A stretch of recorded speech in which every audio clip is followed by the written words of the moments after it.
Why was everyone staring at her like she'd already failed? The woman stood in the kennel yard, surrounded by handlers who'd already made up their minds. Sergeant Davies' voice cut through the air, sharp, dismissive, laced with the kind of confidence that comes from never being challenged.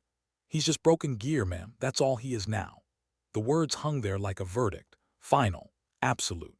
The handlers shifted their weight, eyes darting between her and the massive German shepherd sitting motionless in the reinforced enclosure. Their silence said everything. They'd given up. She didn't react, didn't flinch, didn't offer the defense they expected. She just stood there in her plain civilian clothes, jeans, gray jacket, dark hair pulled back, average height, unremarkable, the kind of woman who could disappear in a crowd. And maybe that was the point, because while they saw nothing, Colonel Reed, watching from his second-story window, saw everything. He recognized that stance, weight centered, shoulders squared but relaxed, the calm of the hurricane's eye. He'd seen it before, in men who'd walked through hell and come back whole. He knew what they didn't. This woman wasn't here to prove anything. She was here to do something no one else could. The dog's name was Ragnar, a legend in whispers, a veteran of 100 unseen battles. His coat was sable and shadow, his frame powerful, built for war, but legends fade. And Ragnar had faded into something worse than death, a living monument to whatever had broken inside him. He sat perfectly still. No ear flick, no tail wag, no recognition of the world around him. A machine switched off. The handlers had tried everything. 20 years of experience, full neurological panels.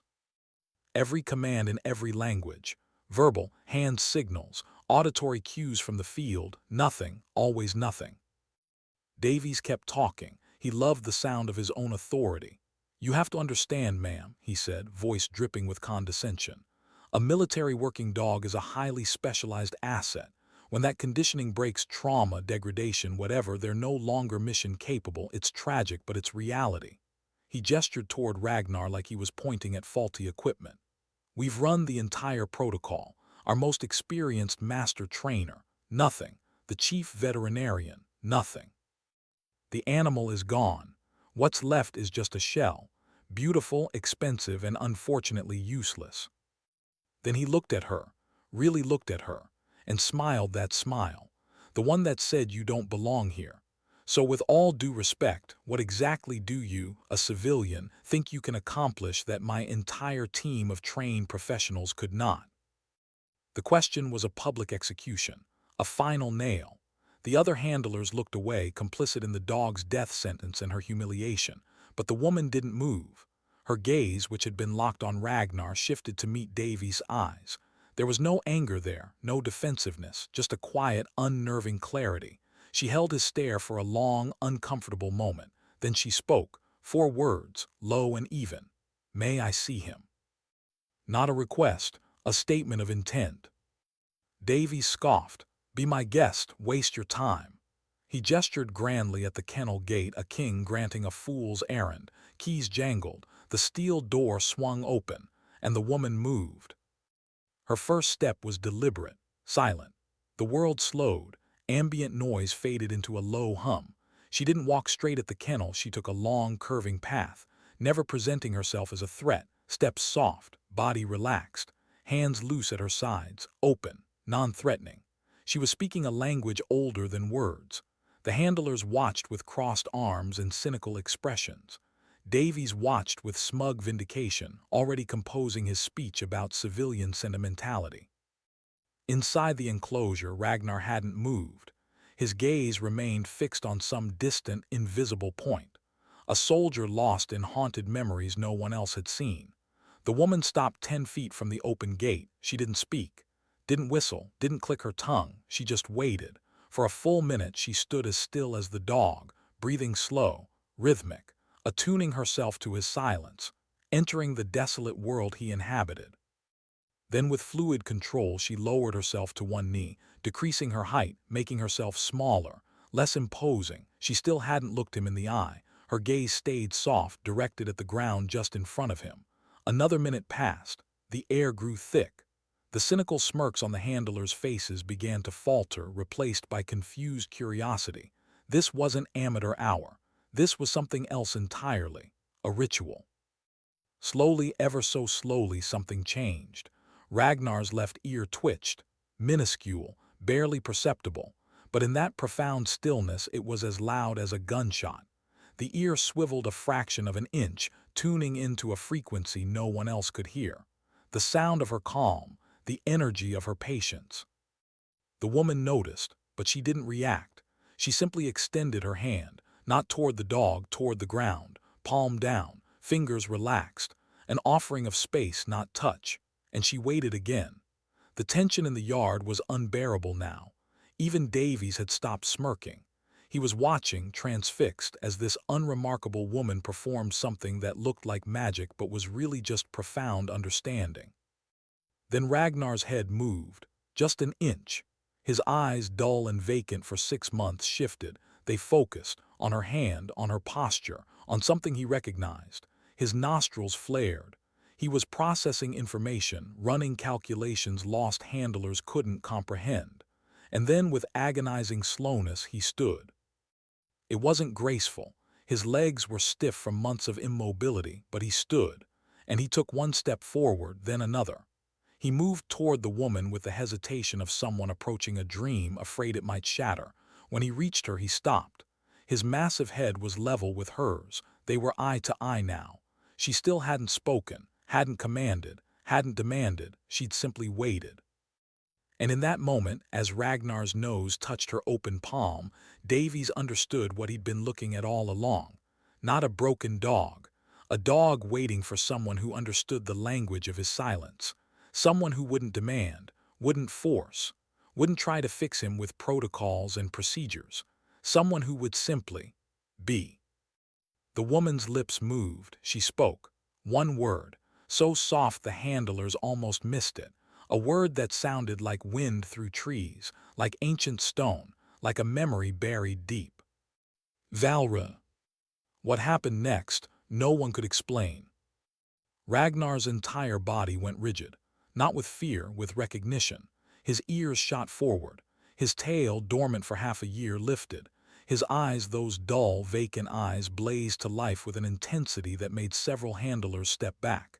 He didn't bark, didn't whine. He dropped into a perfect tactical sit, spine straight, focus absolute, a soldier reporting for duty. The kennel yard erupted in chaos, handlers shouting. Someone dropped a clipboard. Davies stood frozen, mouth open, unable to process what he was witnessing. The woman remained kneeling, calm, centered. She placed her other hand on Ragnar's head, not a pet, not affection. Communication, understanding. The dog leaned into her touch with a shudder that looked like relief. Like a breath held for months finally released. Colonel Reed, still watching from his window, felt his chest tighten. He'd seen a lot in 30 years of service. He'd seen men walk through fire. He'd seen loyalty that defied logic. But this was something different. This was a bond forged in places so dark, so classified, that even he, with his clearance, his access, his rank, couldn't begin to imagine what they'd endured together. The woman stood slowly, and Ragnar rose with her. They moved in perfect synchronization. She walked toward the gate, and the dog heeled at her left side without a single command. No leash, no collar, just trust. Absolute, unshakable trust. The handlers parted like water, eyes wide, mouths silent. Davies couldn't move, couldn't speak.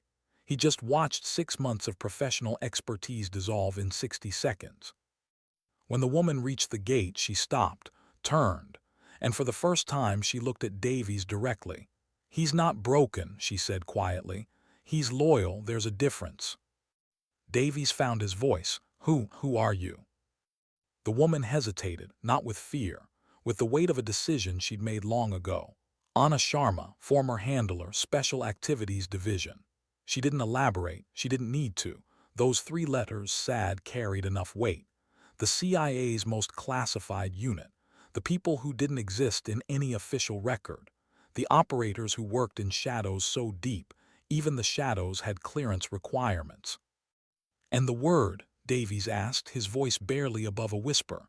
"Valra." Anna looked down at Ragnar. The dog sat perfectly still, his eyes never leaving her face.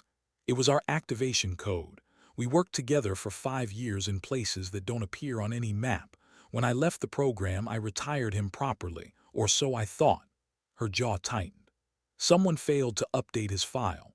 Someone assigned him here without consulting his original handler. Someone broke protocol. The accusation hung in the air. Davies felt it like a physical blow. "We didn't know," he said, and hated how weak it sounded. "You didn't ask," Anna replied, not cruel, just factual. "You saw a dog, a piece of equipment, an asset. You never saw a partner." She knelt again, and Ragnar immediately pressed against her side. He wasn't refusing your commands. He was refusing to serve without the person he'd been trained to trust. He was holding himself to a standard you didn't even know existed. The words cut deeper than any reprimand. Davies looked at the other handlers, saw his own shame reflected in their faces.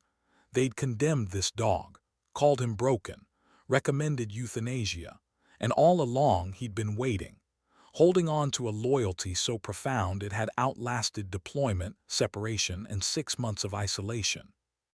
"What happens now?" Colonel Reed's voice came from behind them. He descended from his office, drawn by something he couldn't ignore. Anna stood, faced him, and Reed saw it immediately, the same weariness he carried, the same weight of choices made in darkness. "I take him home," Anna said simply. "He's earned his rest." Reed nodded slowly. "The paperwork will take time, regulations, procedures." "With respect, sir, regulations failed him. Procedures failed him. The only thing that didn't fail him was his own discipline." She met Reed's gaze steadily. "How long will the paperwork really take if you prioritize it?" A ghost of a smile touched Reed's face. 24 hours, maybe less." "Thank you, sir." Reed studied her for a long moment. "You came a long way for one dog." "He's not one dog," Anna said quietly. "He's my dog, and when I left I made him a promise. I told him I'd come back. It just took longer than I planned." She turned to leave, Ragnar moving with her like a shadow, but Davies stepped forward, his voice urgent. "Wait, please, I need to understand. How did you do it? How did you know?" Anna stopped, didn't turn around. "You can't learn it from a manual, Sergeant. You can't get it from a certification course. It's not about commands or protocols."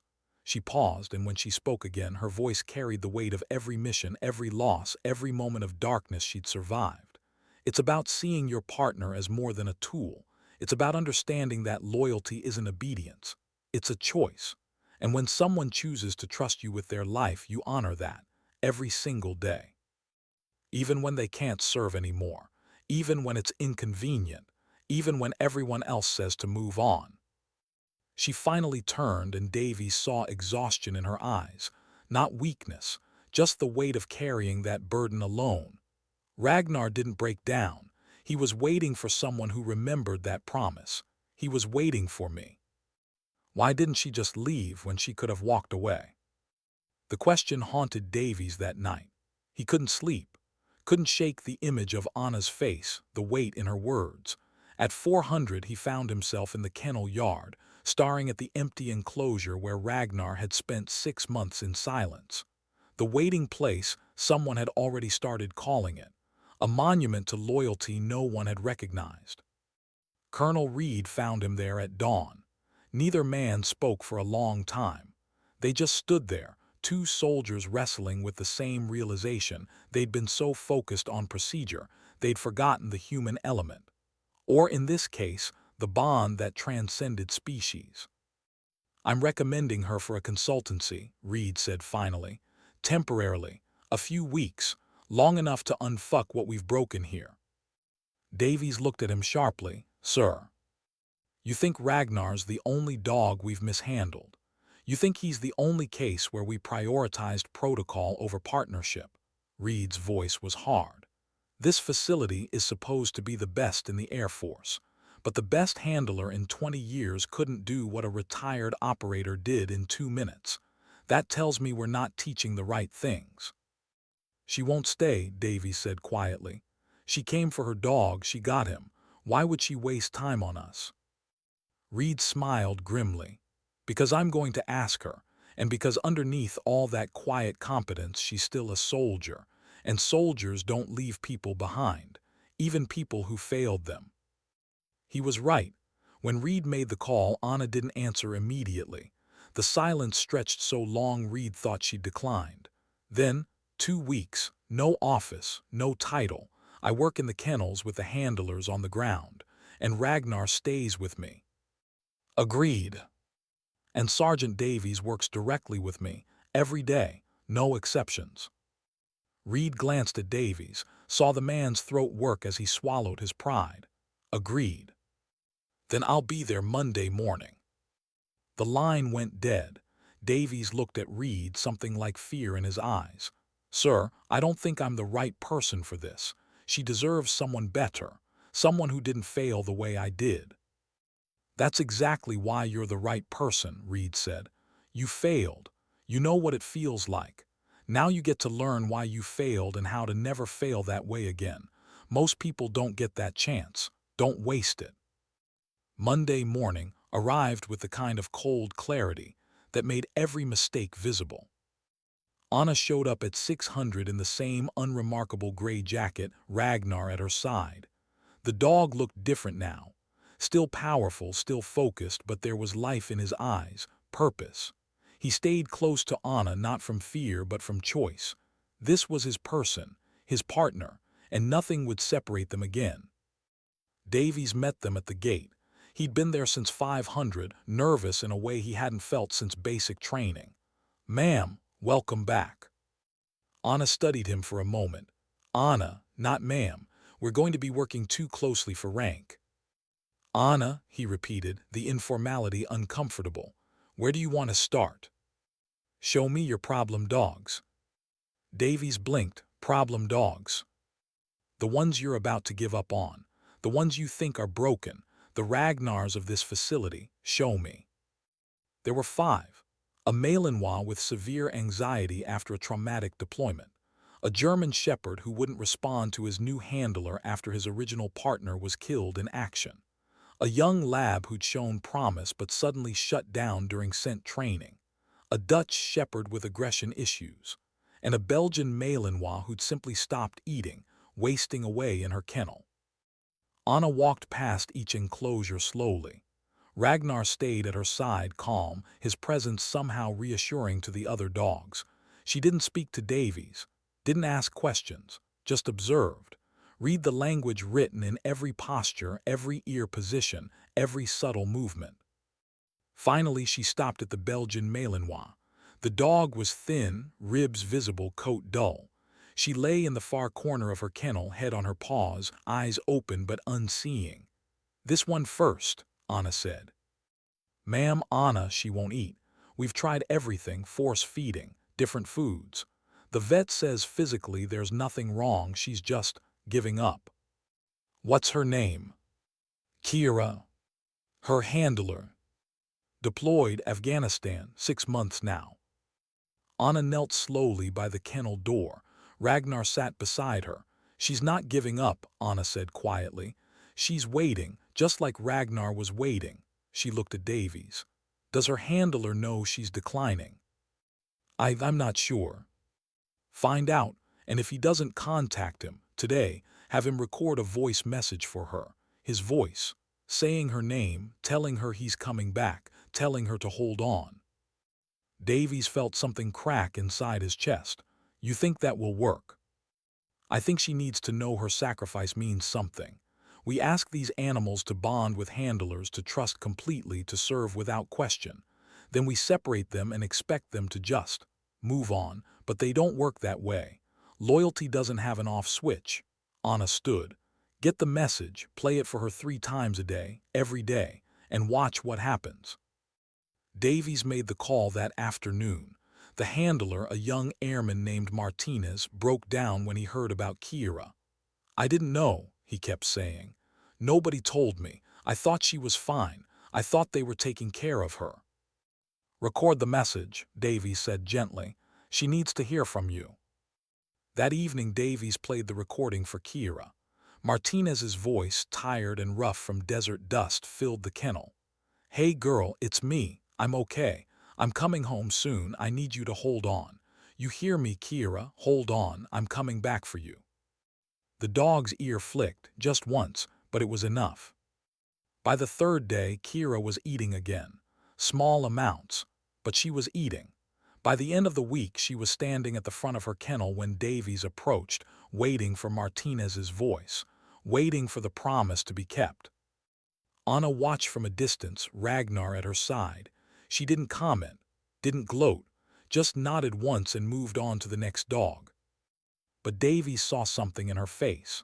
Relief, maybe, or validation, proof that what she knew, what she'd learned in those classified shadows worked. Not because it was magic, because it was truth. The anxious Malinois needed patience. Anna spent 3 days just sitting near his kennel, not talking, not commanding, just being present. On the 4th day, the dog approached the fence. On the 5th, he took food from her hand. By the 2nd week, he was working again, not perfectly, but improving. The German shepherd who'd lost his handler was different, harder, because that grief was real and deep and couldn't be fixed with patience alone. Anna spent hours with him, Ragnar lying nearby, showing the grieving dog that life could continue. That loyalty to a fallen partner didn't mean shutting down. It meant honoring them by living well. She never said this out loud, but Davies watched her work and understood. This wasn't just about dogs. This was about survivors, about people and animals who'd lost partners in the darkness and had to find a way forward. The young lab had shut down because of handler error, too much pressure, too much expectation. Anna retrained the handler, not the dog, taught him to read stress signals, to back off, to let the dog succeed at small things before demanding perfection. The Dutch shepherd with aggression issues turned out not to be aggressive at all, just terrified. Someone had used punishment-based training, hard corrections, pain compliance. Anna worked with him for days, rebuilding trust one moment at a time, teaching him that humans could be safe again. Davies watched all of it, learned all of it, and slowly, painfully, he began to see what he'd been blind to for years. These weren't assets. They were individuals, each one with a history, a personality, fears and hopes and memories. They weren't equipment that broke and got replaced. They were partners who deserved respect. One afternoon, as Anna worked with the anxious Malinois, Davies asked the question that had been eating at him. How did you learn this? Was there training, a course? Anna didn't look up from the dog. Some of it was formal, most of it was learned in the field. When your life depends on your dog reading a situation correctly, you learn to read them just as carefully. You learn what calm looks like, what stress looks like, what shutdown looks like. She paused. And you learn that if you break their trust, you might not survive the next mission. The places you worked, Davies said carefully. The missions, they were classified, Anna finished. And they'll stay that way. But I can tell you this, Ragnar saved my life 17 times that I counted, probably more that I didn't. He alerted on IEDs. He tracked targets through terrain that would have killed me. He stood between me and threats I never saw coming. She finally looked at Davies. So when the program tried to reassign him like he was a rifle you could just hand to the next operator, I couldn't let that happen. He earned better. He earned rest. He earned to choose. And he chose to wait for you. He chose to honor the bond we built. That's what loyalty looks like, Sergeant. It's not obedience. It's a promise both sides keep. What would you sacrifice to honor a promise made in darkness? Davies thought about that question every day of those 2 weeks. He watched Anna work, absorbed every lesson, every technique, every moment of patience he'd never possessed. He learned to sit in silence, to read body language, to understand that the leash wasn't about control, it was about communication. But more than technique, he learned humility, the kind that comes from realizing how much you didn't know, how many times you'd been wrong, how many animals you'd failed because you'd prioritized procedure over understanding. The other handlers learned too. At first they were skeptical. This civilian woman with her quiet methods and her legendary dog, but skepticism faded when they saw results, when Kira started eating, when the anxious Malinois started working, when the grieving shepherd began to heal. Anna taught them without lecturing. She demonstrated. She showed a young handler how to build trust with a timid dog, not by forcing obedience, but by sitting in silence for an hour, just sharing space. She taught them that the leash was a conversation, not a command. She helped them reinterpret a dog's anxiety not as defect, but as intelligence, a signal that the handler needed to change their energy, their approach. The training yard transformed. The constant aggressive shouting that had characterized every session was replaced by quiet commands, subtle hand signals, an atmosphere of mutual respect. The handlers started calling it the Sharma method, a philosophy built on the bedrock of her quiet competence. But the most profound transformation was in Davies himself. He became her shadow, absorbing every lesson with a convert's zeal. He unlearned years of bad habits, replaced arrogance with curiosity, learned to listen, truly listen, to the animals and to the silence. One afternoon, a young airman took a small piece of wood and a black marker. He carefully wrote 2 words on it: the waiting place. He walked to the now empty quarantine kennel where Ragnar had spent 6 months and hung the handmade sign on the door. It was an unofficial monument, a quiet tribute to loyalty so profound it had waited for a single word from a single person to be called back into the light. The legend of Valra grew too. Davies, after his own research, explained its meaning to the other handlers. In Old Norse mythology, a Valraven was a supernatural raven, a creature that feasted on the bodies of the slain to gain their knowledge and power, a symbol of transformation from animal to something more. The word became part of the base's soul, a term for the unbreakable bond between warrior and partner, a quiet code for loyalty that transcended protocol and defied a world of broken things. On the last day of the second week, Anna gathered the handlers in the training yard. Ragnar sat beside her, calm and steady. She looked at the faces around her, young, eager, changed. They weren't the same handlers she'd met 2 weeks ago. Something fundamental had shifted. "I'm leaving tomorrow," she said simply. "But before I go, I need you to understand something.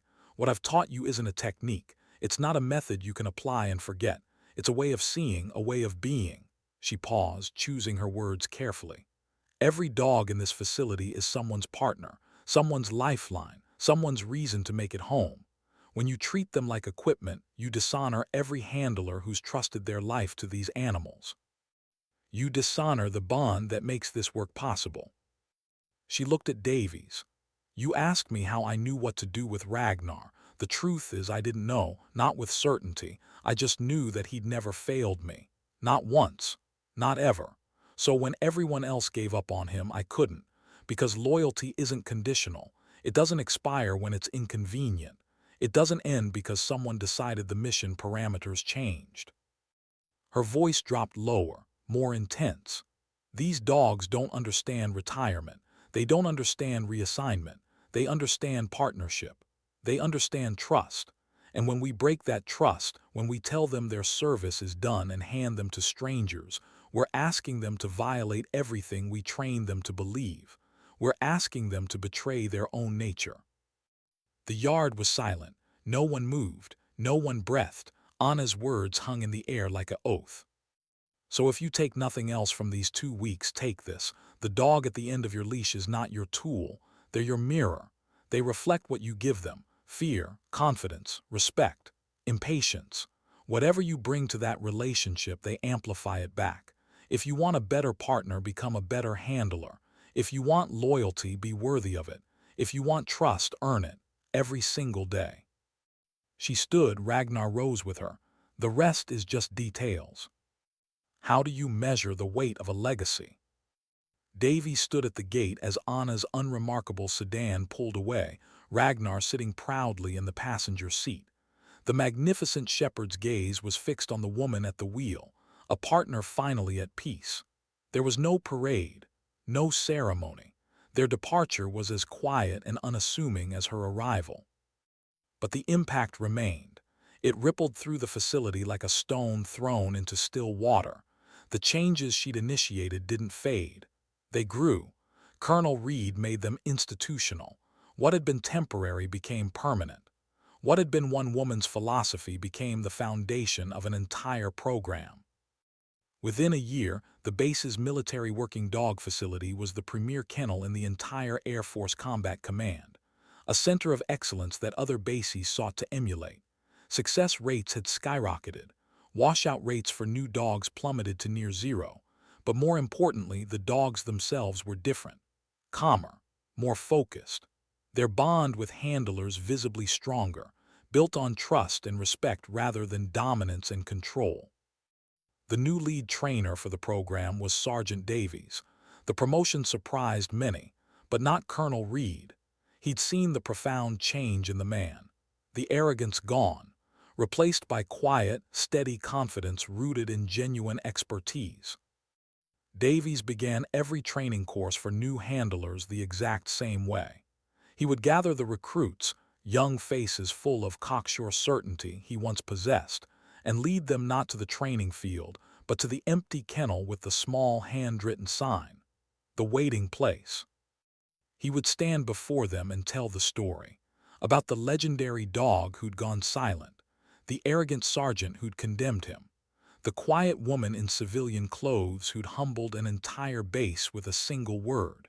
He told it not as heroic folklore, but as cautionary tale. Your biggest enemy in this job isn't on the battlefield, he would say, voice low and serious. It's your own assumptions. It's the arrogance that makes you think you know everything. It's the failure to see the living, breathing partner at the other end of the leash. He'd point to the sign. This kennel is here to remind us all that loyalty is a two-way street. That dog wasn't broken. The system was. He was holding himself to a standard we'd forgotten to honor. He was waiting for a professional. Your job is to be the person your partner is waiting for. The story of Anna and Ragnar became the foundational myth of the new program, a living lesson more powerful than any regulation or manual. It taught handlers that competence didn't need to be loud. That respect was a language all its own, that the most profound strength often came in the quietest packages. The legacy wasn't etched in stone or cast in bronze. It was living, breathing, carried forward in the quiet competence of every handler Davies trained, present in the shared silent understanding between handler and dog as they prepared for missions, embedded in the institutional memory of a base that had learned a hard lesson about the danger of assumptions. Sometimes on quiet nights, Davies would look at a photo someone had anonymously sent him, taken from a distance, a wide green field under vast blue sky. In the field, Ragnar, the warrior once lost to the world, joyfully chasing a ball, his body a blur of pure happiness. In the corner of the frame, just visible, the edge of a simple porch, a woman's hand resting on a book. It was a portrait of quiet victory, the true reward for a lifetime of silent service. Davies kept the photo on his desk, a reminder, not of failure but of redemption, not of what was lost but of what could be found when you stopped assuming and started listening, when you honored the promise instead of just the protocol. He never saw Anna again, never spoke to her, but her presence remained in every lesson he taught, every handler he trained, every dog that found its way back from the edge because someone finally understood that broken and loyal were not the same thing. Years passed. The handlers who'd been there that day, who'd witnessed the moment Ragnar came back to life, told the story to new recruits. The details changed slightly with each telling, but the core remained. A woman, a dog, a single word that changed everything. Some called it legend, others called it myth, but Davies knew the truth. It wasn't about the word, it wasn't even about the dog. It was about what happens when someone refuses to give up on a promise, when loyalty becomes more important than convenience, when the bond between partners transcends every regulation, every protocol, every piece of conventional wisdom that says some things can't be fixed. Anna had come to save one dog, but in doing so, she'd rescued the soul of an entire institution. She'd reminded them that the greatest honor isn't in being recognized. It's in being worthy of the trust placed in you. And that lesson, that fundamental truth about partnership and loyalty and the promises we make in darkness, echoed through the years, through the handlers, through the dogs, through every mission where a handler's life depended on their partner's skill and their partner's life depended on their handler's respect. The waiting place remained, an empty kennel with a handmade sign, a monument to the loyalty everyone had missed, a reminder that sometimes the most profound acts of courage happen in silence. That dignity doesn't announce itself. That strength doesn't demand recognition. It simply waits, patient, loyal, unbreakable, until someone worthy finally arrives and speaks the word that calls it back into the light. True legacy is never about the statues we build or the stories we tell about ourselves. It's not measured in monuments or medals. It lives in the wisdom passed down, the standards upheld long after we're gone, the quiet ripple of competence that continues to expand, touching shores we'll never see. It's the proof that a single act of quiet professionalism can be louder than 1,000 arrogant voices. That loyalty, when honored, echoes forever in the culture of those who witnessed it. Anna Sharma taught them all a lesson they'd never forget, not with words, not with lectures, but with presence, with patience, with the unshakable conviction that some promises are worth keeping, no matter how long you have to wait, no matter how many people say it's impossible. Because sometimes dignity doesn't speak, it simply acts.